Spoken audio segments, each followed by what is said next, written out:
Nous sommes maintenant à la rubrique « Déclaration de députés ». Et je cède maintenant la parole à Madame la députée des Plaines. Merci beaucoup, Madame la Présidente. Stéphane Boily est un homme connu de tous à Sainte-Anne-des-Plaines. Il est pharmacien de profession et donc en demande constante, mais il est aussi connu pour son engagement envers notre communauté, pour son travail sur le terrain et pour son écoute. Vendredi dernier, c'est avec une immense fierté que je lui ai remis une médaille de la députée. Entouré de son épouse, de bénévoles du secteur et de la mairesse de la municipalité, il était visiblement heureux et ému. Alors, M. Boily, que ce soit par votre travail sur le terrain, votre écoute attentive ou votre dévouement, vous êtes toujours présent. Il suffit que les gens aient besoin d'aide, de réconfort ou simplement d'une oreille attentive.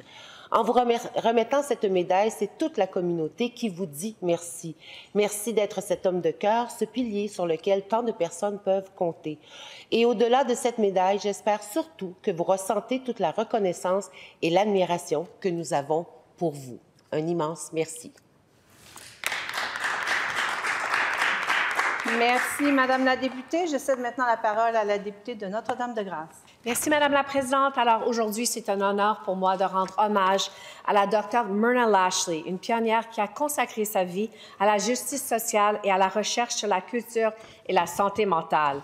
Originally from Barbados, Dr. Lashley earned a doctorate in counseling psychology from McGill University, where she currently is a professor of psychiatry. Dr. Lashley had a remarkable career by becoming the first Black Associate Dean at John Abbott College, by serving as chair of the Government of Canada's Cross-Cultural Roundtable on Security and vice chair of the board of l'École nationale de police du Québec. Elle est également consul honoraire à Montréal pour le gouvernement de la Barbade. Il n'est donc pas surprenant que Dr. Lashley ait mérité et reçu l'Ordre du Canada l'année dernière. I would also like to take a moment to recognize her daughter, Renata Betts, who has been uplifting our NDG community for over 20 years. Merci, Dr. Lashley et Renata Betts, pour votre incroyable contribution à notre société et à notre comté. Merci. Merci, Madame la députée. Je cède maintenant la parole à la députée de Hull. Madame la Présidente, aujourd'hui, je tiens à souligner le 10e anniversaire de Dimension sportive et culturelle, un organisme qui joue un rôle clé dans l'organisation d'activités parascolaires destinées aux jeunes de 5 à 17 ans. Grâce à leur engagement, des milliers d'enfants ont pu bouger, explorer leur passion, renforcer leur confiance en eux et tisser des liens précieux. Au fil des ans, cet organisme a rejoint plus de 105 000 jeunes, collaboré avec plus de 100 écoles et formé une équipe passionnée de plus de 300 animatrices et animateurs. Son impact dans notre communauté est indéniable, offrant aux jeunes un cadre enrichissant où le sport et la culture deviennent des moteurs de développement et de persévérance scolaire. Derrière cette réussite, il y a une équipe dévouée, des bénévoles engagés et des partenaires qui croient profondément à l'importance de ces initiatives pour l'épanouissement des jeunes. Leur travail fait une véritable différence et je tiens à les remercier pour leur dévouement et leur contribution. Félicitations à toute l'équipe de Dimension sportive et culturelle pour ces 10 années d'action et de passion. Que cette belle aventure se poursuive encore longtemps pour le bénéfice de notre jeunesse. Merci.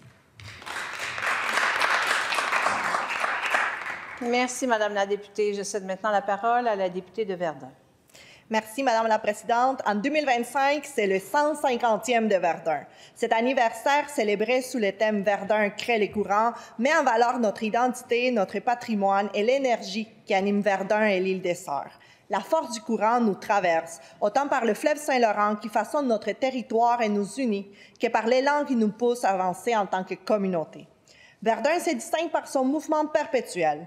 Depuis des siècles, ses rives sont un lieu d'échange pour les peuples autochtones. À l'époque de la Nouvelle-France, la région occupait déjà une position stratégique. Verdun est ensuite devenu un village en 1876 et dans les années 1930, Verdun était même l'une des villes les plus peuplées du Québec avant son intégration officielle à Montréal en 2002.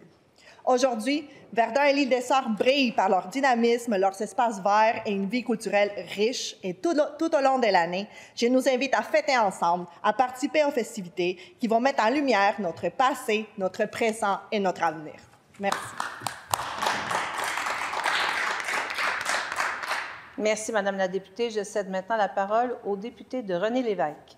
Merci. L'Association des handicapés adultes de la Côte-Nord a été fondée en 1978 et comprend divers volets, plus particulièrement le Comité nord-côtier des accidentés de la route qui offre de l'aide aux personnes traumatisées crânio-cérébrales ainsi qu'à leur entourage. J'ai l'honneur aujourd'hui de vous parler d'un des membres fondateurs de l'organisme. Il s'agit de M. Jean-Eudes Poirier. M. Poirier est un exemple de courage, de persévérance, mais aussi d'ingéniosité. Il est un passionné d'aviation. Malgré qu'il ait perdu l'usage de ses jambes en 1974, il n'a pas pour autant sacrifié son autonomie, sa détermination. En effet, il a lui-même apporté des modifications à son avion ultraléger afin qu'il lui soit toujours possible de le piloter, ce qu'il a fait pendant plusieurs années. Voler était pour lui un rêve d'enfant. Comme quoi, vaincre ses peurs est souvent le meilleur chemin à prendre. Bravo, M. Poirier, pour la détermination qui vous anime.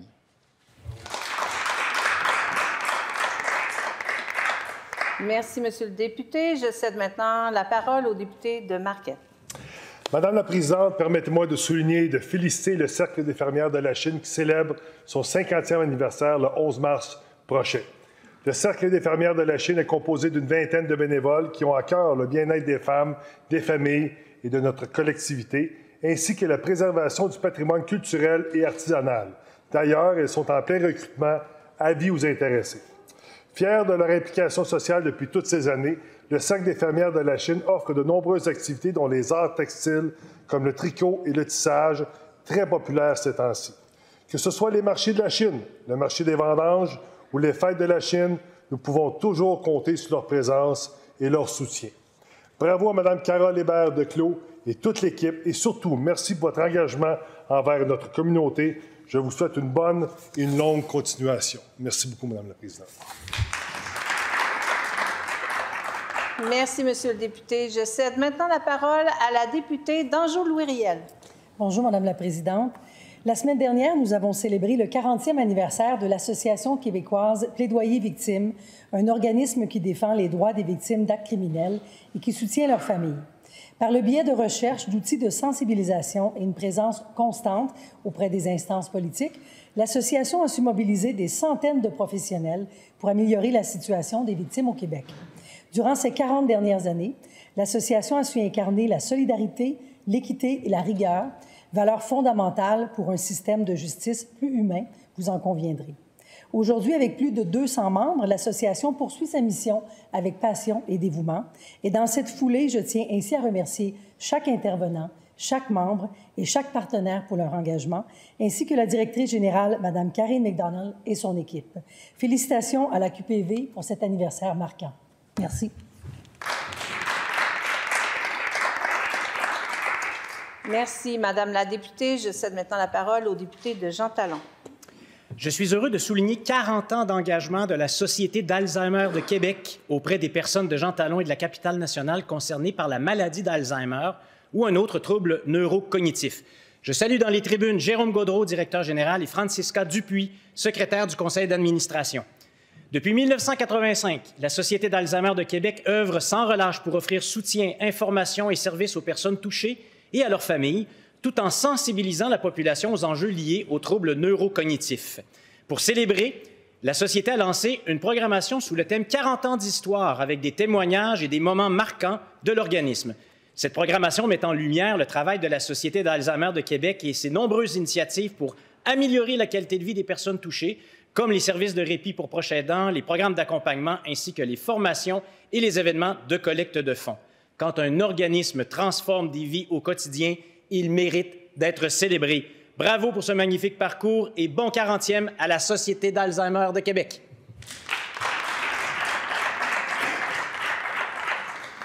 Merci, Monsieur le député. Je cède maintenant la parole à la députée de Champlain. Merci, Madame la Présidente. Je souhaite souligner l'implication de Madame Sylvie Tardif, coordonnatrice générale du Centre d'organisation mauricien de services et d'éducation populaire. Tout récemment, la lieutenant-gouverneure du Québec lui a décerné la médaille du couronnement du roi Charles III en reconnaissance de son engagement remarquable envers l'inclusion et la justice sociale. Madame Tardif lutte contre la pauvreté depuis près de 40 ans. Elle poursuit sa mission pour améliorer les conditions de vie de personnes en situation de vulnérabilité. Les actions du Centre ont une portée importante et font une réelle différence pour la communauté du comté de Champlain, notamment dans le secteur du Cap-de-la-Madeleine. Madame Tardif, mes plus sincères félicitations pour cette reconnaissance méritée.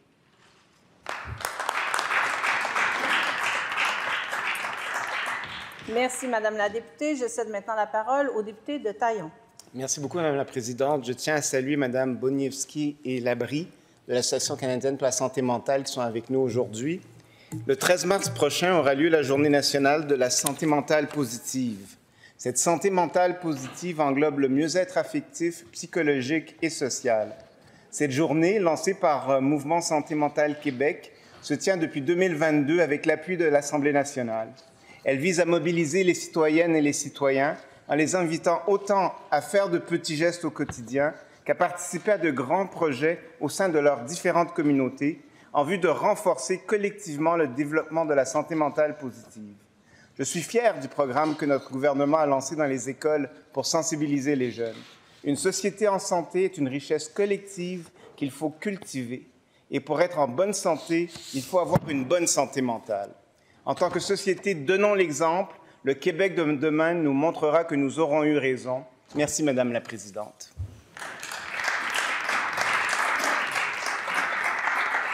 Merci, Monsieur le député. Je cède maintenant la parole à la députée de Prévost. Madame la Présidente, à la suite de la remise de prix de la Coupe des bières du Canada, une entreprise de Prévost s'est vue décerner la médaille de bronze dans la catégorie meilleure IPA au Canada et 3e au Québec. Il s'agit de la bière IPA 117, produite par le Chabridge, microbrasserie gastronomique et brassée à l'usine du Bon Vivant. Une belle reconnaissance pour le fondateur propriétaire, M. Hugues Néron, et son équipe. Leur vision et leur mission ont mené avec succès au temple de la renommée des bières, et ce, grâce à un niveau de qualité supérieur et d'innovation. Bravo à toute l'équipe du Chabridge, une bonne nouvelle pour la communauté de Prévost et la région des Laurentides afin de préserver l'héritage historique de ce beau village. Alors, cheers tout le monde.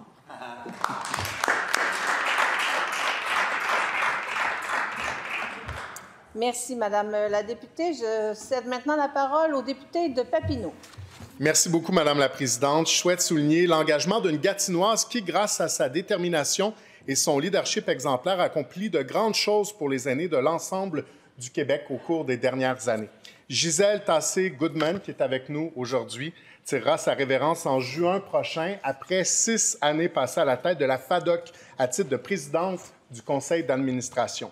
Comptant près de 600 000 membres aux 4 coins du Québec, l'organisme national vise à briser l'isolement des personnes aînées, à favoriser un vieillissement actif et à porter la voix des gens du 3e âge auprès des instances décisionnelles.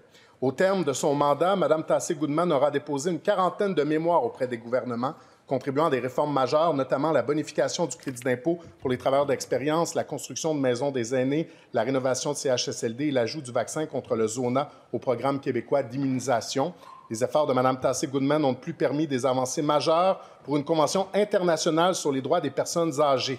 Donc, au nom des personnes aînées de Papineau, de ceux de l'ensemble de l'Outaouais, mais aussi du Québec, nous vous remercions. Merci.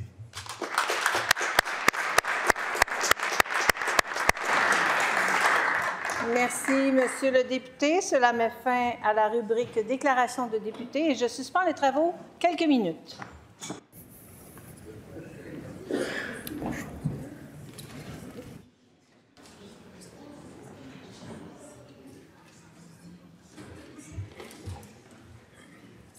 Bonjour tout le monde, mesdames, messieurs.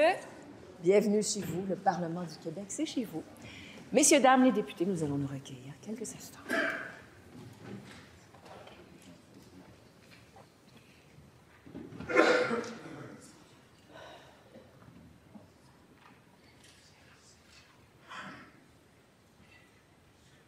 Je vous remercie beaucoup. Veuillez vous asseoir.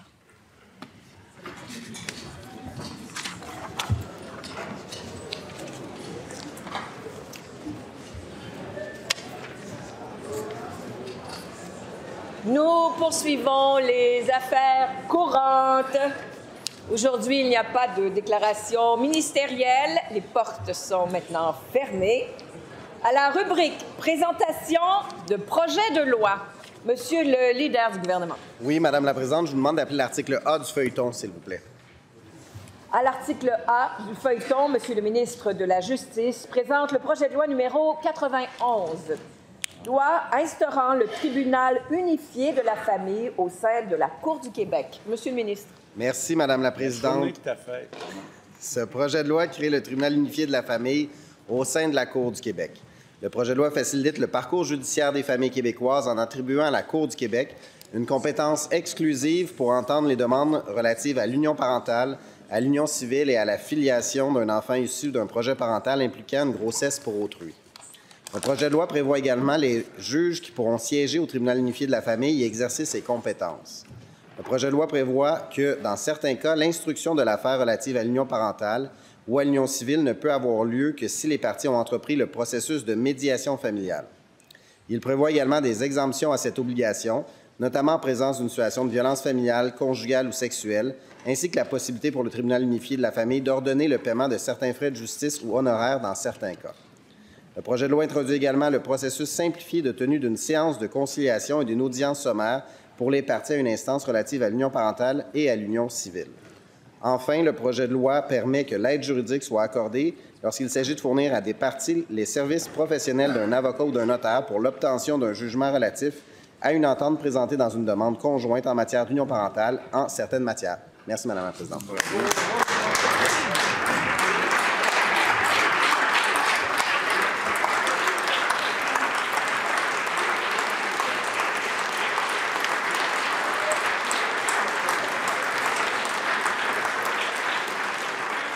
Et je reconnais, Monsieur le leader de l'opposition officielle. Oui, Madame la Présidente, nous souhaitons la tenue de consultations particulières en lien avec ce projet de loi. Merci. D'être saisi de ce projet de loi. Adopté. À la rubrique dépôt de documents, Madame la ministre de l'Enseignement supérieur. Merci beaucoup, Madame la Présidente. Alors, permettez-moi de déposer les états financiers de la Fondation universitaire de l'Institution royale pour l'avancement des sciences de l'Université McGill pour l'exercice financier terminé le 31 mai 2024. Merci. Ce document est déposé. Maintenant, Monsieur le ministre de la Culture et des Communications. Oui, Madame la Présidente, merci. Permettez-moi de déposer le rapport annuel 2023-2024 de la Société du Grand Théâtre de Québec. Merci. Ce document est déposé. Maintenant, Monsieur le ministre responsable des infrastructures. Oui, merci, Madame la Présidente. Permettez-moi de déposer le rapport sur l'application de la loi constitutive de la Société québécoise des infrastructures. Merci. Ce document est déposé. À nouveau, Monsieur le leader du gouvernement. Madame la Présidente, je dépose les réponses aux questions inscrites au feuilleton le 20, 21, 26 et 28 novembre 2024, le 5-6 décembre 2024 ainsi que le 4-5 février par le député de Tachereau. Merci. Ce document est déposé. Pour ma part, j'ai reçu préavis d'une motion qui sera inscrite dans le feuilleton de demain aux affaires inscrites par les députés de l'opposition. Conformément à l'article 97.1 du règlement, je dépose copie du texte de ce préavis. À la rubrique dépôt de rapport de commission, Monsieur le Président de la Commission de la Culture et de l'Éducation, député de Pontiac. Merci, Madame la Présidente. Je dépose le rapport de la Commission de la Culture et de l'Éducation qui, le 19 février 2025, a procédé à l'étude détaillée du projet de loi numéro 90. Loi reconnaissant le hockey sur glace comme sport national du Québec et concernant les référents culturels nationaux. La Commission a adopté le texte du projet de loi sans amendement. Ce rapport est déposé. Il n'y a pas de dépôt de pétition ni de réponse orale aux pétitions. À la rubrique intervention portant sur une violation de droits ou de privilèges ou sur un fait personnel, j'ai reçu, dans les délais prescrits de Monsieur le leader de l'opposition officielle, une demande d'intervention sur une violation de droits ou de privilèges. Dans son avis, Monsieur le leader de l'opposition officielle allègue que la Société de l'assurance automobile du Québec, notamment son président-directeur général, M. Éric Ducharme, deux anciens présidents et chefs de la direction, Mme Nathalie Tremblay et M. Denis Marcelin, la vice-présidente à l'expérience numérique, Mme Caroline Foltz-Busque, et enfin l'ancien vice-président à l'expérience numérique, M. Carl Malenfant, a induit en erreur les membres de la Commission de l'administration publique en transmettant des documents qui contenaient de fausses informations au sujet du projet CASA-SAC-CLIC.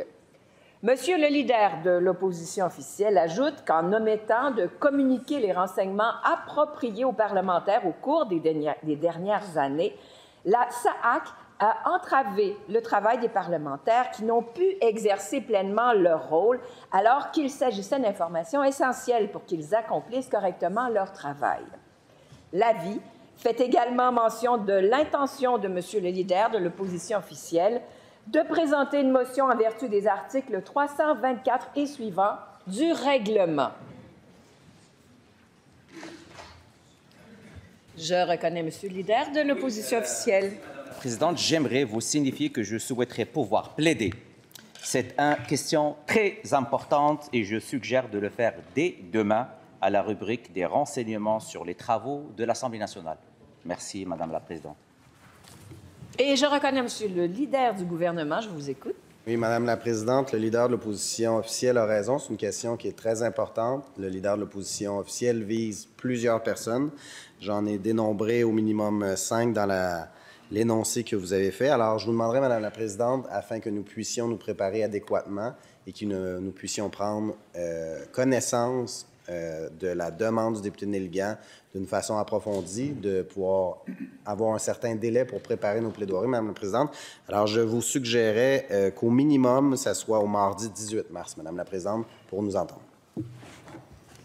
Alors, nous conviendrons ensemble d'un moment pour ce faire. Nous aurons des discussions pour trouver le bon moment pour ces plaidoiries.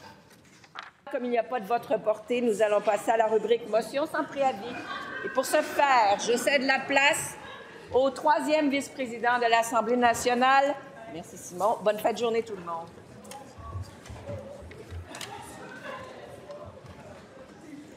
Alors, bon après-midi, collègues. Nous sommes bien à la rubrique des motions sans préavis. Et en fonction de nos règles et de l'ordre de présentation des motions sans préavis, je reconnais maintenant un membre du groupe formant le gouvernement, Monsieur le ministre du Travail. Oui, merci, Monsieur le Président. Je sollicite le consentement de cette Assemblée afin de présenter la motion suivante. Que l'Assemblée nationale reconnaisse que les conflits de travail peuvent avoir des conséquences sociales et économiques importantes et affecter sérieusement le bien-être de la population. Qu'elle rappelle que le droit de grève est un droit légitime. Que l'Assemblée nationale affirme l'importance de préserver le bien-être de la population tout en respectant les droits des travailleuses et des travailleurs. Merci.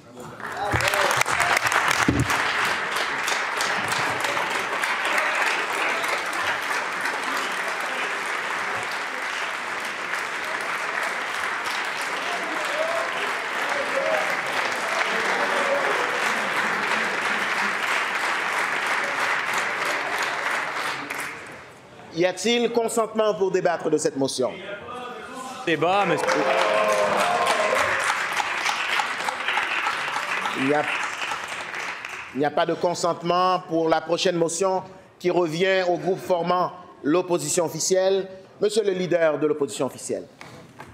Merci, Monsieur le Président. Je sollicite le consentement de cette Assemblée afin de présenter la motion suivante conjointement avec le député de Maurice-Richard, des îles de la Madeleine et la députée de Vaudreuil.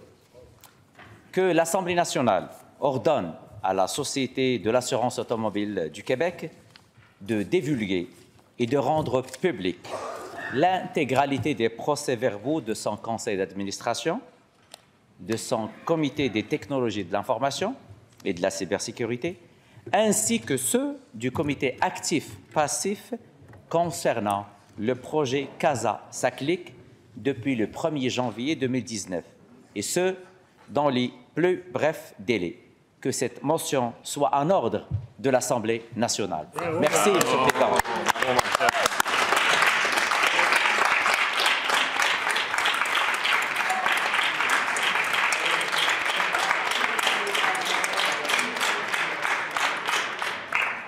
Y a-t-il consentement pour débattre de cette motion? Monsieur le Président. Il n'y a pas de consentement. Nous poursuivons. Et la prochaine motion revient au deuxième groupe d'opposition. Et je reconnais Monsieur le député de Maurice-Richard. S'il vous plaît, s'il vous plaît. Merci, collègues, s'il vous plaît. Nous sommes à la rubrique des motions sans préavis, s'il vous plaît. Et la parole revient à Monsieur le député de Maurice-Richard. Merci, Monsieur le Président. Je sollicite le consentement de cette Assemblée pour présenter la motion suivante conjointement avec le député des Îles de la Madeleine. Que l'Assemblée nationale rappelle que le 15 avril 2015, le député de la Pelletrie, aujourd'hui ministre de la Cybersécurité et du Numérique, déposait une motion sans préavis demandant à l'Assemblée nationale de reconnaître que les nombreuses dérives de projets informatiques représentent un problème grave, persistant et qu'en conséquence, elle demande au gouvernement de déclencher dans les plus brefs délais une commission d'enquête sur l'octroi de la gestion des contrats publics dans l'industrie des technologies, de l'information et des communications. Fermons les guillemets. Qu'elle constate que 10 ans plus tard, les nombreuses dérives de projets informatiques sont encore un problème grave et persistant. Qu'en conséquence, elle demande au gouvernement de déclencher dans les plus brefs délais une commission d'enquête sur l'octroi de la gestion des contrats publics dans l'industrie des technologies, de l'information et des communications.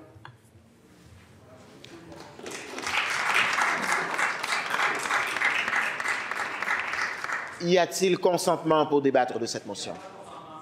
Il n'y a pas de consentement. Nous poursuivons pour la prochaine motion qui revient au troisième groupe d'opposition.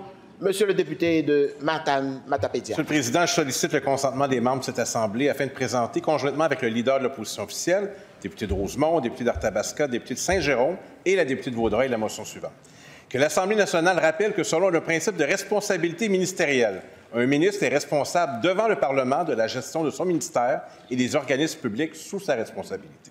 Que les membres de l'Assemblée nationale réaffirment solennellement leur entière adhésion au principe de responsabilité ministérielle.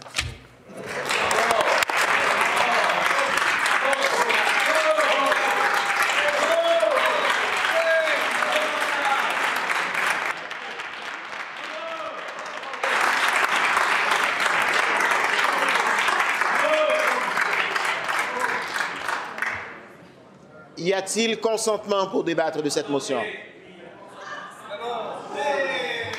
Il y a consentement sans débat. Monsieur le député de Matapédia. Est-ce que j'ai l'appui d'un autre groupe de l'opposition?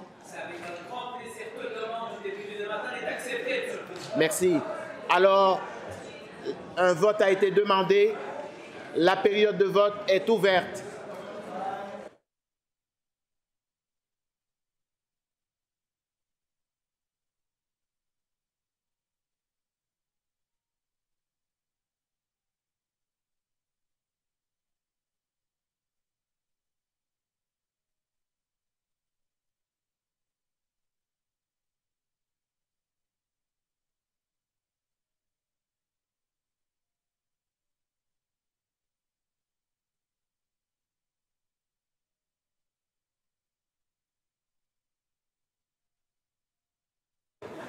La période de vote est terminée, Monsieur le secrétaire général. Pour 103, contre aucun, aucune abstention. Cette motion est adoptée.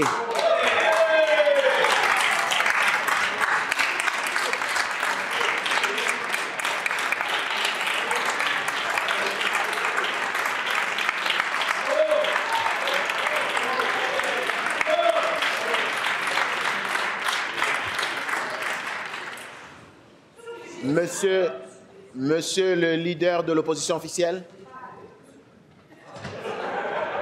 s'il vous plaît, s'il vous plaît, s'il vous plaît, nous sommes à la rubrique des motions sans préavis, nous poursuivons. Merci. Monsieur le leader de l'opposition officielle, allez-y. Monsieur le Président, s'il vous plaît, avec votre permission, qu'une copie de cette motion soit envoyée au Premier ministre et à l'ensemble des ministres caquistes. Merci, Monsieur le Président. Bravo. Ce sera fait. J'inviterai les collègues qui doivent quitter maintenant l'enceinte du Salon Rouge de le faire discrètement, car les travaux sont toujours en cours. Merci.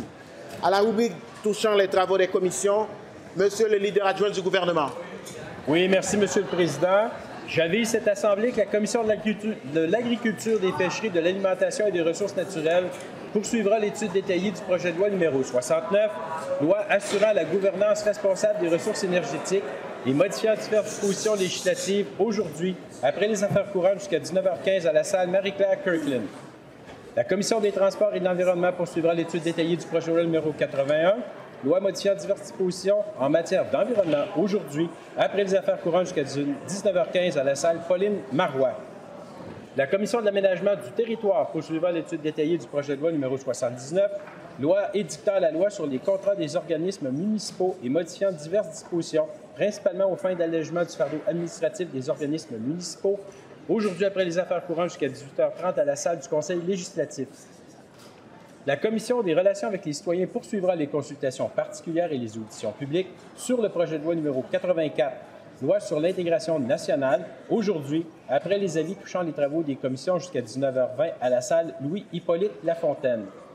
La Commission de l'économie du travail poursuivra l'étude détaillée du projet de loi numéro 85, loi modifiant diverses dispositions principalement aux fins d'allègement du fardeau réglementaire et administratif, après les affaires courantes jusqu'à 19h15 à la salle Louis-Joseph Papineau. Merci, Monsieur le leader adjoint du gouvernement. Y a-t-il consentement pour déroger à l'article 143 du règlement concernant l'horaire des travaux des commissions? Consentement. Pour ma part, je vous avise que la commission spéciale sur les impacts des écrans et des réseaux sociaux sur la santé et le développement des jeunes se réunira en séance de travail le mercredi 26 février 2025 de 7h30 à 8h45 à la salle Louis-Hippolyte Lafontaine afin d'organiser les travaux de la commission. À la rubrique des renseignements des travaux de l'Assemblée, je vous informe que demain, lors des affaires inscrites par les députés de l'opposition, sera débattue la motion inscrite par Mme la députée de Westmount-Saint-Louis. Cette motion se lit comme suit. Que l'Assemblée nationale prenne acte d'une dégradation évidente de la sécurité au sein de nos établissements correctionnels et qu'elle exige du gouvernement caquiste de déposer un plan d'action d'ici juin 2025 afin de protéger le personnel des services correctionnels. La période des affaires courantes étant terminée, nous allons maintenant passer aux affaires du jour. Monsieur le leader adjoint du gouvernement. Oui, Monsieur le Président, pourriez-vous suspendre les travaux jusqu'à la tenue des débats de fin de séance, s'il vous plaît? Y a-t-il consentement? Consentement. Alors, nous allons suspendre les travaux jusqu'à 15h30, donc pour les travaux de débat de fin de séance éventuellement. Alors, nous allons reprendre nos travaux. Donc, nous avons appris qu'il n'y aura pas de débat de fin de séance aujourd'hui. Sans plus tarder, je cède la parole à Monsieur le leader adjoint du gouvernement, Monsieur le ministre du Travail. Merci, Monsieur le Président. Je vous demande d'ajourner nos travaux à demain, 9h40. Merci. Cette motion est-elle adoptée? Alors, les travaux sont ajournés au mercredi 26 février à 9h40.